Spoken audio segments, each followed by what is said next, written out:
Buenas tardes, hoy jueves 8 de abril del año 2025 voy a dar inicio a la charla 108 de radiografía del imperialismo británico. En la última me estuve refiriendo o cómo va a ir avanzando el poder dictatorial, porque eso es lo que fue, espero que nadie se ofenda. Ya expliqué de dónde venía la palabra dictador, del dictator de Roma. El ejemplo más extraordinario que hubo fue Cincinato. Rosas, con las facultades extraordinarias y la suma del poder público, hacía lo que quería. En definitiva, hacía lo que quería. En el año 1836, Rosas va a cerrar tiene la idea del pensamiento único, que en sí todo dictador siempre lo va a tener. El único pensamiento es el que yo tengo. No se admite otro pensamiento. No se admite. ¿Sí? Y entonces, un grupo de jóvenes,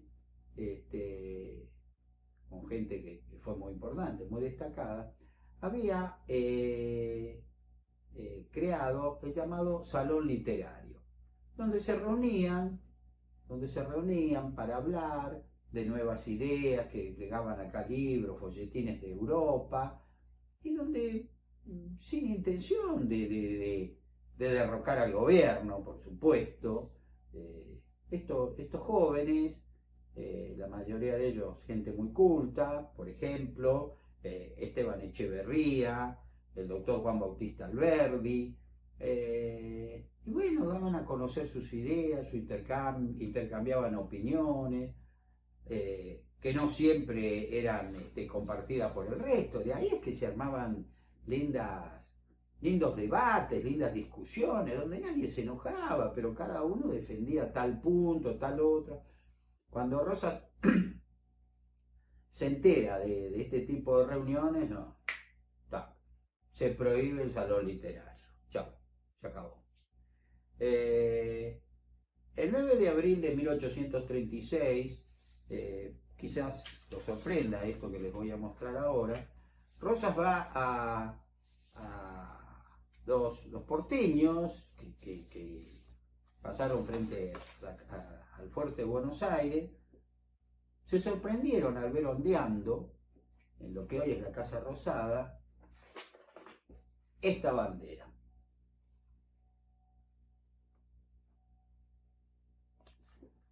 Eso ocurrió el 9 de abril de 1836. El decreto por el cual se cambia la bandera celeste y blanca, la bandera de General Manuel Belgrano, la bandera nacional, la bandera argentina, dice así: esta es la bandera de la Federación, que se izará en el fuerte, en los buques y en los cuarteles. Sus colores son blanco y azul oscuro, con un sol colorado en el centro y en los extremos el gorro punzó de la libertad. Esta es la bandera nacional por ley vigente. El color celeste ha sido arbitrariamente y sin ninguna fuerza de ley nacional introducido por las maldades de los unitarios. Se le ha agregado a esa bandera, ¿no?, el letrero de ¡Viva la Federación! ¡Vivan los federales! ¡Mueran los unitarios! Bueno, habíamos cambiado la bandera. Rosa cambió la bandera argentina. El temor referencial a su figura hizo que rápidamente las fachadas de las casas porteñas se fueran adecuando a los nuevos tiempos.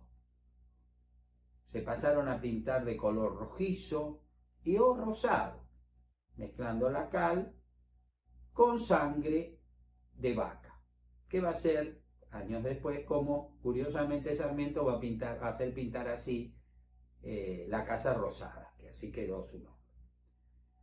Las casas que aún conservaban el blanco o celeste, adoptados en 1810, cuando nos separamos, cuando empieza la Revolución de Mayo, al poco tiempo surge el color celeste y blanco, y entonces uno, para demostrar su patriotismo, pintaba la casa con los colores blanco o celeste o la conjunción de ambos colores. A partir de 1836 el viento soplaba para otro lado y había que adecuarse a los tiempos. Entonces pasaron a ser de color rojo y o rosado, para lucir la fachada en forma políticamente correcta. El jueves 8 de diciembre, ¿no?, la localidad de Santos Lugares dio una clara muestra de obsecuencia. No sé si fue la primera, la que yo detecté, que para mí es la primera, pero no sé si lo fue, seguramente pudo haber sido otra. Entonces esa localidad pasó a llamarse Santos Lugares de Rosas. O sea, de a poquito todo se fue tiñendo de rojo y de a poquito todo el mundo, si decía algo simpático, qué cosa, como rosa, rosa, rosa, todo el mundo lo decía, porque no sabía si su interlocutor, que podía ser hasta un familiar, un gran amigo, no podía quizás hasta denunciarlo, de no ser federalmente correcto. Y el miedo en ese tipo de sociedades es contagioso. Los tumultuosos años 1837 y 1838. A principios de febrero de 1837 se produce una invasión a Tucumán de fuerzas unitarias procedentes de Bolivia.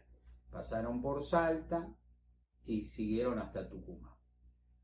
Juan Manuel de Rosas, el gobernador de Buenos Aires, que era el encargado de las relaciones exteriores de la Confederación Argentina, denunció que estos unitarios, estos fascinerosos y todos los epítetos que a ustedes se les ocurra, que por razones de educación uno no va a repetir, habían recibido armas y auxilios, pertrechos, del presidente boliviano, el mariscal Andrés Santa Cruz.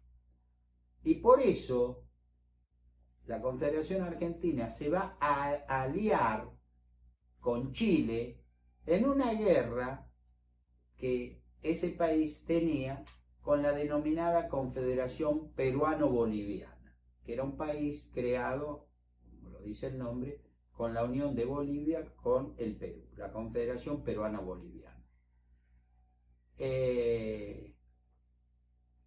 El martes 27 de junio, estoy haciendo como un raconto de 1837, se prohíbe dar en enfiteusis la tierra cuyo canon hubiera caducado, canon que no se hubiera pagado, como ya lo expliqué, generalmente los agricultores, y esta medida va a acrecentar el descontento de mucha gente que estaba en la campaña, que la va a abandonar, tierras que van a ser ocupadas por los ganaderos, la mayoría de ellos amigos de Juan Manuel de Rosas.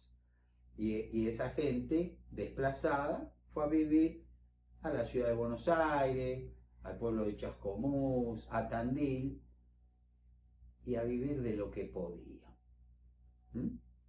Como se dice en esa época, trabajaban de mercachifles.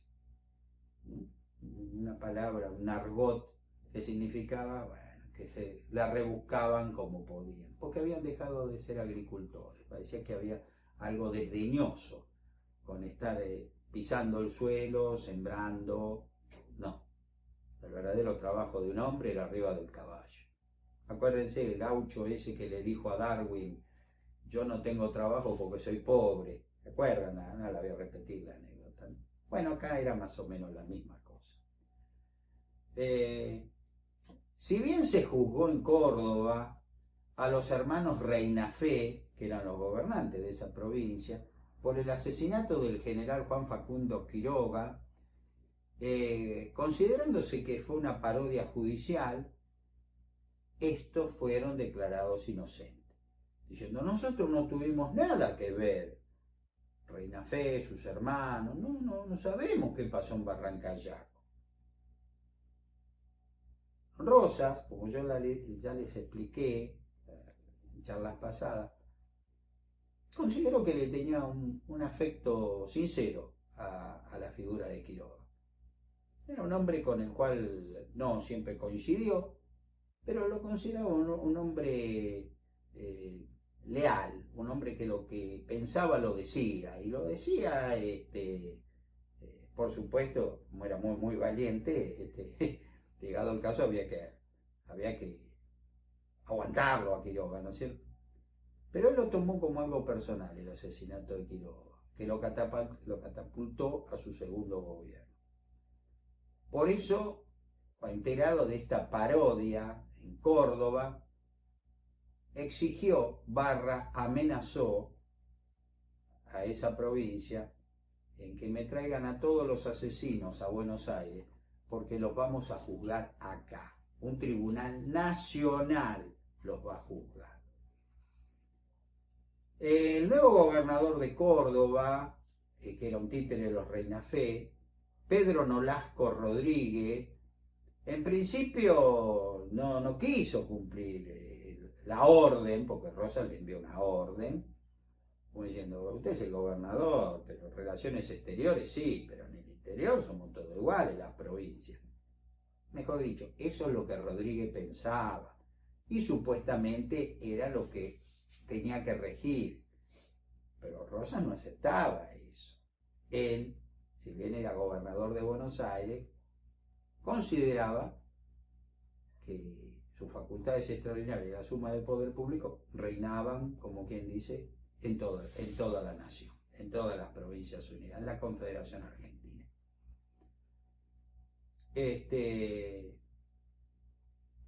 Y por eso Rosas corta toda relación con Córdoba. Y lo mismo hizo con Santa Fe. Pues Estanislao López, el gobernador, del cual había serias sospechas que podía estar de acuerdo con el asesinato de Quiroga, y bueno, tenía miedo, honestamente, que llevados a Buenos Aires, los Reina Fe y los demás, los asesinos capturados, alguno pudiera decir algo que no debía decir. Pero como le temían a Rosas, Rodríguez terminó porque dijo, me va a invadir de Buenos Aires, van a venir tropas y yo no sé qué va a pasar conmigo. Es decir, si invadían Córdoba, mejor que Rodríguez tuviera un buen caballo y se escapara, porque seguramente lo iban a matar. Entonces, ¿qué hizo Rodríguez? Los agarró a los Reina Fe y envió junto al capitán Santos Pérez a José Vicente Reina Fe y Guillermo Reina Fe, que era sindicado, ya dije, el capitán Santos Pérez como el autor material del asesinato del general Quiroga. Francisco Reina Fe, otro de los hermanos,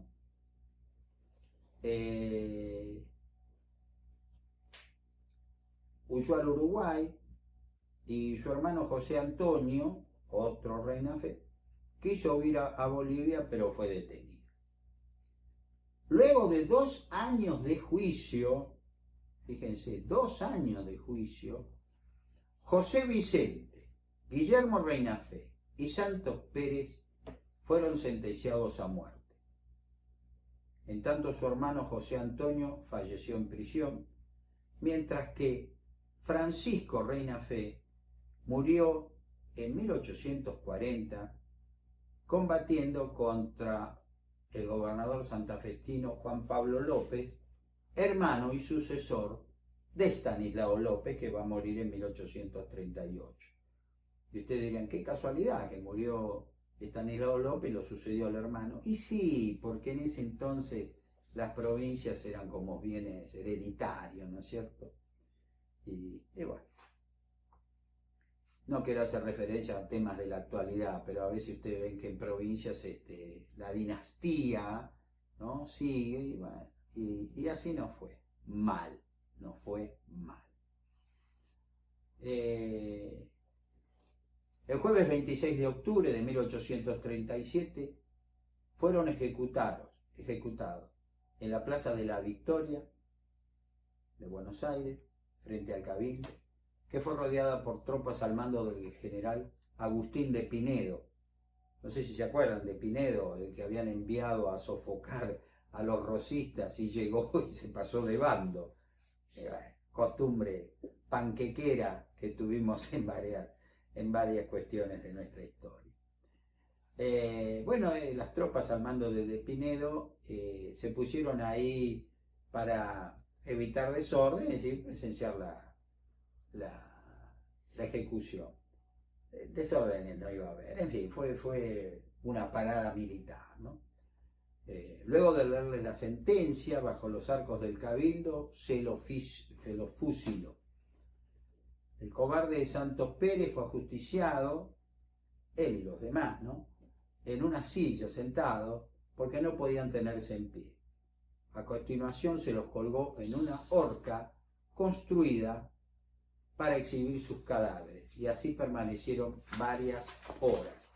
Esta era la imagen, una litografía que se realizó en ese momento.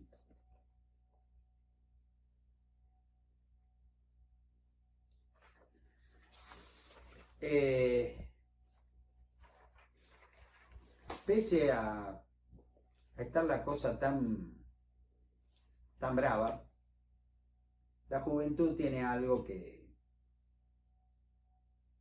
a veces peca en la inocencia, pero su rebeldía es maravillosa.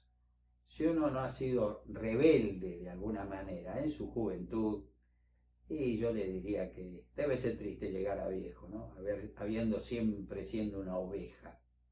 A veces es lindo plantarse. Bueno, el 23 de junio de 1837 se reorganiza el Salón Literario, pese al clima difícil. A Rosas todo el mundo, la verdad, le tenía miedo. Le tenían cariño muchos, otros le tenían temor y otros directamente lo odiaban. No había término medio. Pero todo el mundo coincidía con algo. Con Rosas no te hagas el loco porque esto no es broma. El poeta Esteban Echeverría fue la persona que llevó la voz portante para reorganizarlo, y así se reunieron 35 jóvenes. Entre ellos estaban su fiel seguidor, Juan Bautista Alberdi, Juan Gutiérrez, Vicente Fidel López, hijo de Vicente López y Planes, Miguel Cané, Félix Frías, Jacinto Rodríguez Peña, Carlos Tejedor, Benito Carrasco, José Rivera Indarte, Manuel Erguía, Manuel Sorondio, José Mármol, Juan José Montes de Oca, José y Rafael Lavalle, Manuel Bustillo, Manuel Belgrano, sobrino del general Manuel Belgrano, Pastor Obligado, Antonio Somillera, José Barros Pasos, Álvaro Barros, Diego Alcorta, Joaquín Cazón, Francisco, Matías y Ezequiel Ramos Mejía, Francisco Madero, Marcelino Martínez Castro y Antonio Pillado. El viernes 6 de octubre, antes de seguir, estos jóvenes, muchos de los cuales llegaron a ser grandes escritores, Alberdi, el padre de la Constitución, se jugaron el pellejo, así, te lo digo en criollo. No era broma, de alguna manera, enfrentarlo a Rosas, y estos jóvenes lo hicieron. No tengo en este momento la edad de ellos, salvo de uno, nacido en el nacimiento de la patria, Juan Bautista Alberdi, nacido el 29 de agosto de 1810 en San Miguel del Tucumán. Y me acuerdo de la fecha porque yo soy abogado y el día del abogado es el 29 de agosto. ¿Por qué? Por el nacimiento de Alberdi. ¿Por qué? Porque nos enseñó que nosotros no tenemos que inclinar la cabeza ante ningún poder. Solo hay que inclinar la cabeza ante Dios y ante la ley. Por eso se recuerda el 29 de agosto como el día del abogado. Quizás muchos de ustedes lo sean, pero quizás no sepan por qué el 29 de agosto se festeja ese día. El viernes 6 de octubre de 1837, en otra muestra de su fanática anglofilia, Rosa decretó duelo forzoso con izamiento de la bandera media asta por la muerte del soberano británico Guillermo IV, quien había fallecido el martes 20 de junio de ese año. Ha muerto el rey de Gran Bretaña.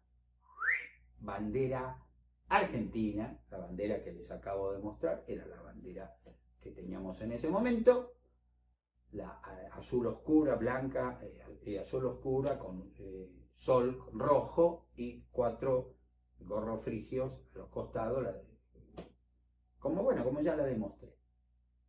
La bandera argentina ondeó a media asta por la muerte del rey de la Gran Bretaña, Guillermo IV. Saquen ustedes sus propias conclusiones. El primer conflicto con Francia. El jueves 30 de noviembre de 1837, el vicecónsul francés en Buenos Aires, Aimé Roger, a cargo del consulado por muerte de su titular, reclamó a Rosas por la prisión de algunos ciudadanos franceses y solicitó se concediese a sus conciudadanos la exención de no prestar servicio militar en la provincia, como acontecía con los británicos. Ustedes recordarán que cuando ejerció brevemente el gobierno de la provincia de Buenos Aires, el general Lavalle hizo otro tanto, igual que Rosas. Puso a jóvenes franceses, que había unos cuantos, a cumplir un servicio militar para guardar el orden, más que nada en la ciudad de Buenos Aires. Y marinos franceses nos robaron la escuadra, ¿eh? Creo que se acordarán de eso, y esa medida fue aplaudida por Juan Manuel de Rosas, que luchaba contra Lavalle, diciendo no le devuelva la flota a estos rebeldes.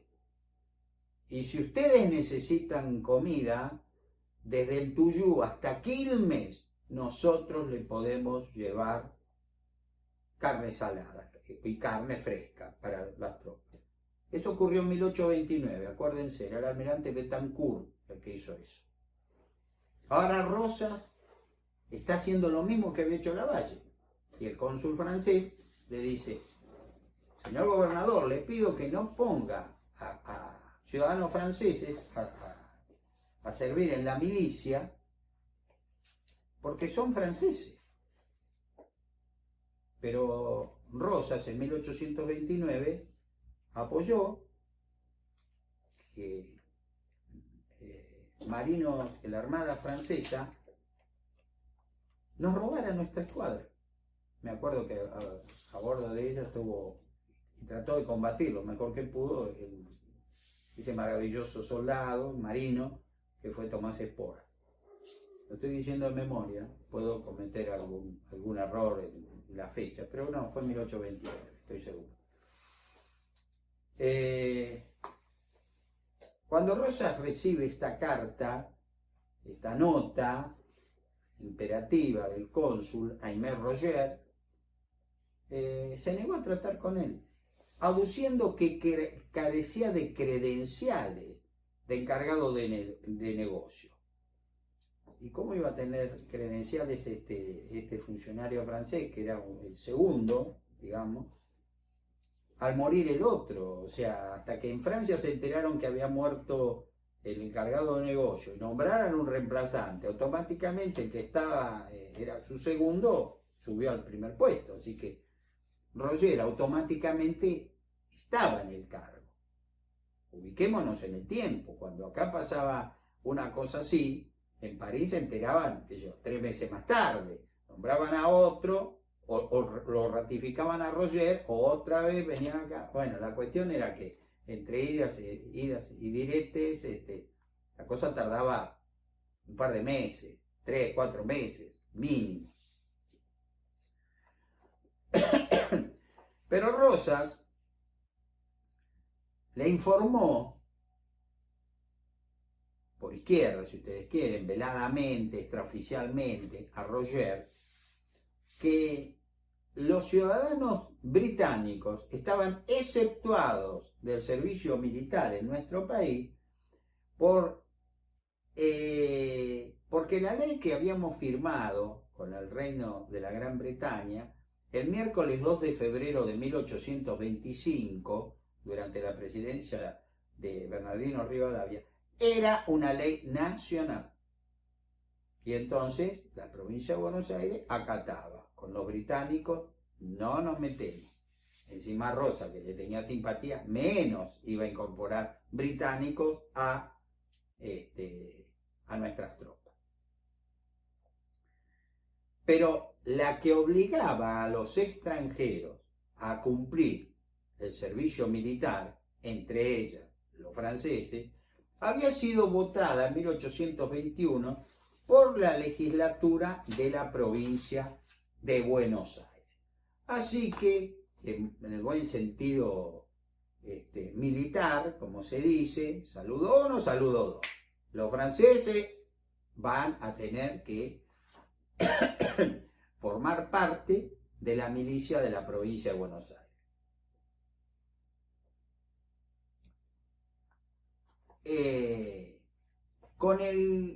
Eso por un lado. Con referencia a los franceses que habían sido detenidos y estaban presos, como era el caso de un tal Pedro Lavie, cuyo crimen fue reclamar una indemnización a la provincia por un contrato no cumplido, por el cual fue incorporado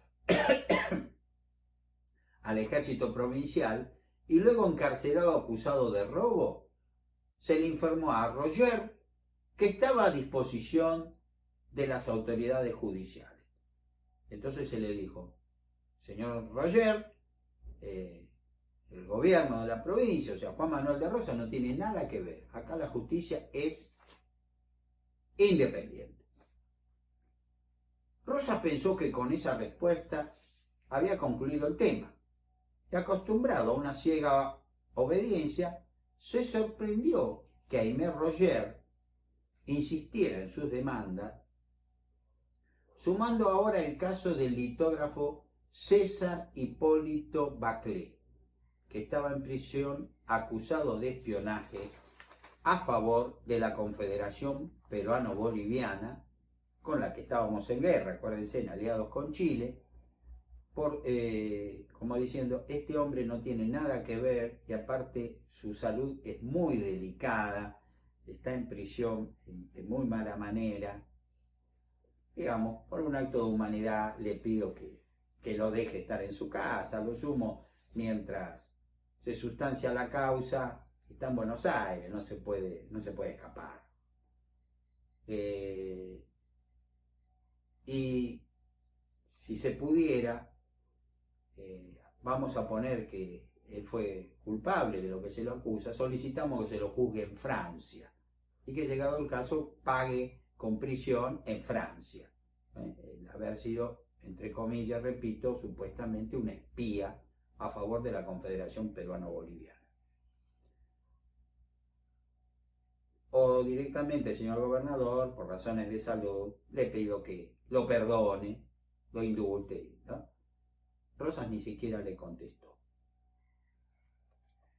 A fines de 1837, Primero voy a leer un poco la biografía, que la escribí, está a pie de página en una nota, en el tomo quinto, de Bacle.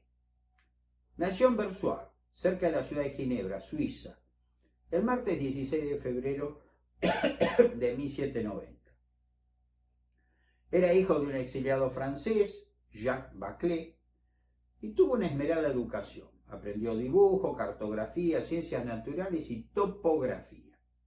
En 1812, a los 22 años de edad, se casó con la pintora Adrienne Pauline Macaire.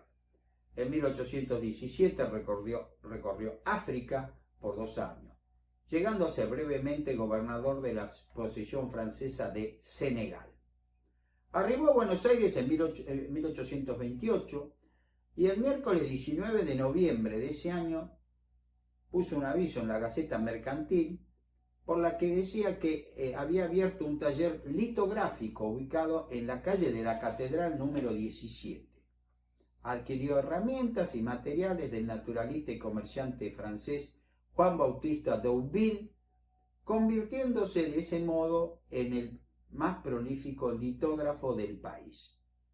En 1829, el general Juan José Viamonte, gobernador de Buenos Aires, nombró a ese establecimiento como impresores litográficos del Estado, pasando a ser así el taller de litografía e imprenta del Estado.